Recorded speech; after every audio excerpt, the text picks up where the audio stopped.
Well, welcome to Anime Autistic. Thank you guys for tuning in, and here's what's up. It's towards the end of February, which means that Black History Month is coming towards the end. Now, what I want to do isn't necessarily talk about black representation in anime, because of the origins of anime and manga. We're not going to see a bunch of black representation because a lot of this stuff is just straight up set in Japan. So we're not going to see a ton of it.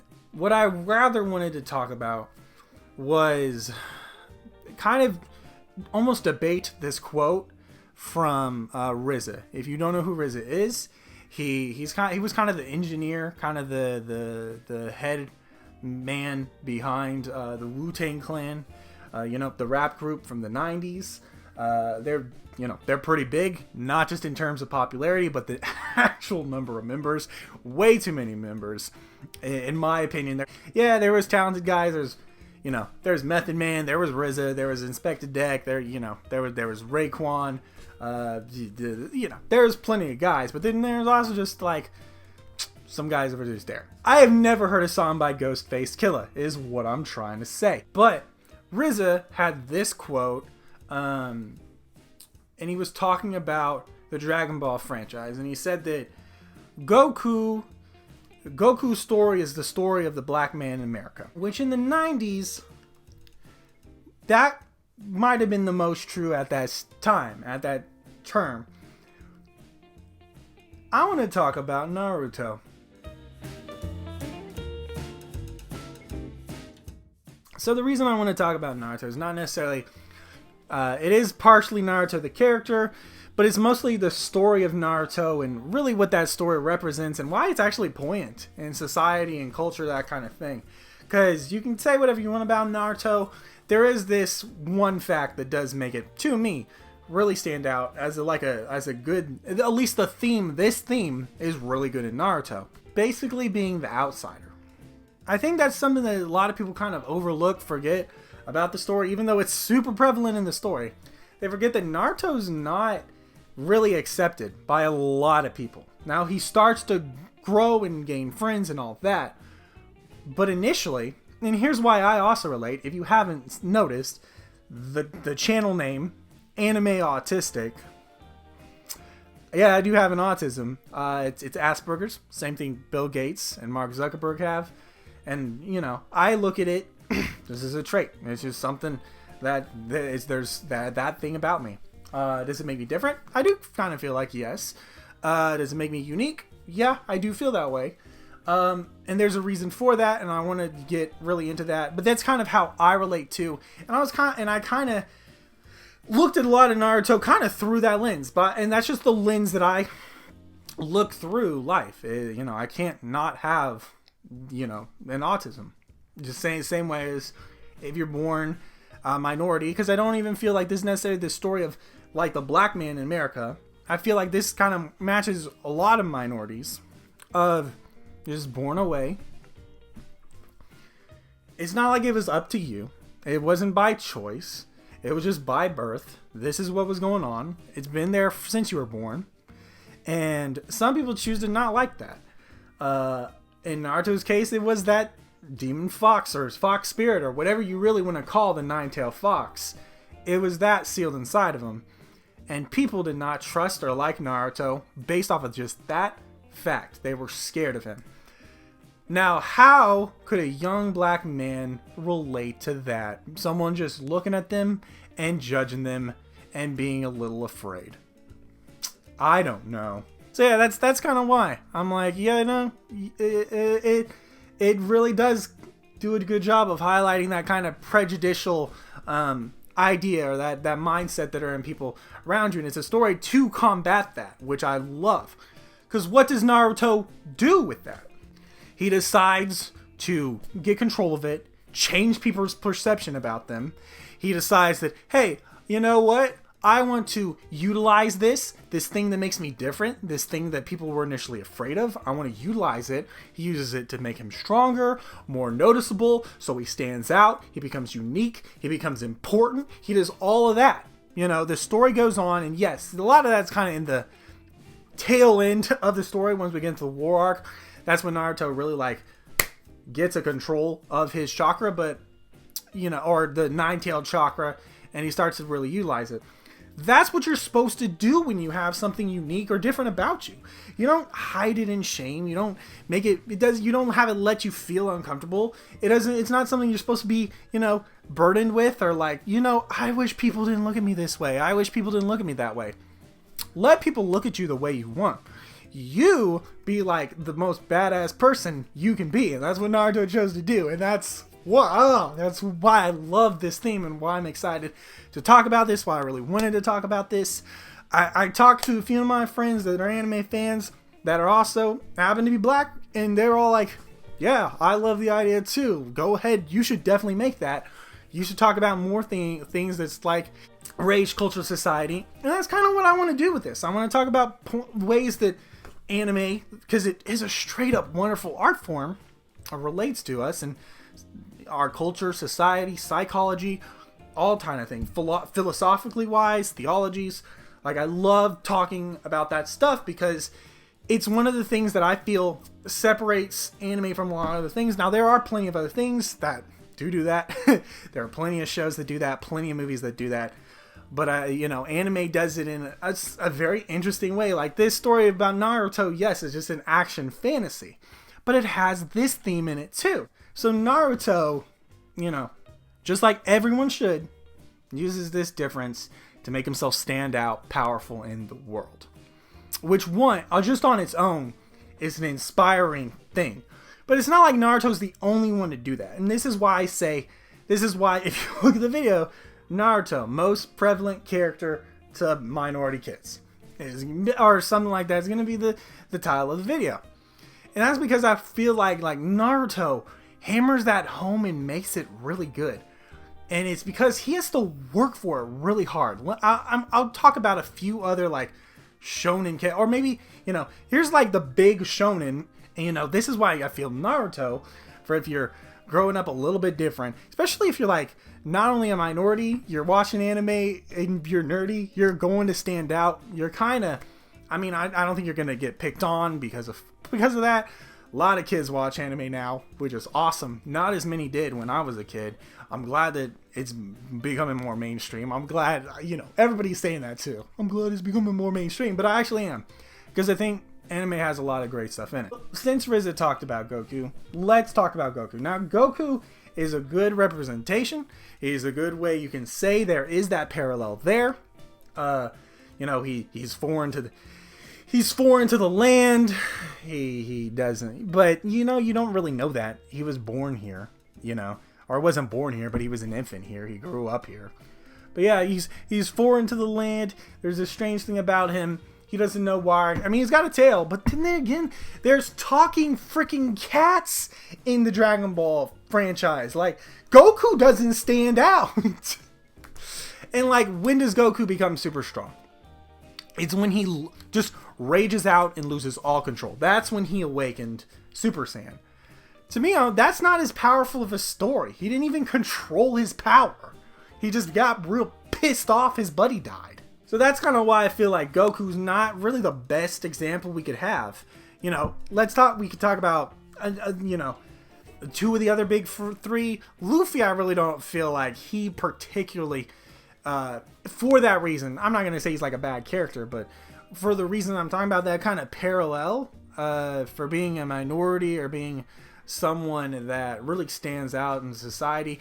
It's not even like a racial minority. Maybe you aren't straight, which makes you, you know, stand out. Maybe you're gay or bi or trans or whatever. You know, like I said, maybe you're autistic like me. Maybe it could be anything, you know. Maybe you were born with a disability, you know. Maybe you don't have, you know, great use of your legs or arms or something like that. Maybe it's literally just something like vitiligo, where pigment in your skin is, you know, going away. You know, and people are gonna notice that. But like, here's the deal. There's a supermodel, one of the biggest, who has vitiligo. FDR was president of the United States, and he couldn't really use his legs. Bill Gates is the second richest man on earth. Like, just because you're born a little bit different does not mean that, you know, you have a sentence to be this, you know, outsider or whatever. Let's compare him to the other two big three. Ichigo was just a normal dude. He could see spirits, and it wasn't really any big deal. The people who didn't like Ichigo, mostly it's because of Ichigo. Ichigo was kind of a hardhead, which Naruto was too. And then we can talk about Luffy. To me, Luffy doesn't really like... I'm not going to say he's a bad character or anything. He just doesn't stand out in that kind of way. I think the same thing kind of goes from like another just original great classic from Yu Yu Hakusho, Yusuke, the main character, while being a phenomenal character and one of my absolute favorite, not only protagonists, but one of my favorite anime characters. People didn't like Yusuke. It wasn't necessarily because of anything about Yusuke other than Yusuke's attitude. Like, people didn't like Yusuke because of Yusuke. He was a street tough. He was a punk. Yusuke was a delinquent, which all of that makes him a great character. I love the guy, but he doesn't fit necessarily this kind of thing. And if you're like, oh, I want to see somebody who's having a similar journey to me, Naruto's more prevalent that. You know, I do think that like Midoriya or, you know, Deku from My Hero is a decent enough representation, but like he's just gifted power. He doesn't need to learn how to use it, but while he was most definitely by the term minority, he was in the minority. What is it? It's like 10 or 20% of the world doesn't have quirks in My Hero, and Deku was one of those. But so while he is definitely in the minority, his power is just given to him, and to me, like that takes out so much of him striving to stand out. Now, if he continued to not have a power, I would be like, yes, Deku is like who you want to be. You know, it's hard. It's hard to be a Deku in this world, and it really is. It's hard to be one of those people that are outcast or put to the side, kind of looked lower as. I think the same thing goes for Asta. Asta is one. I love him as a protagonist too. He's a fantastic character. I think he's a fantastic character. I don't know if everybody else does.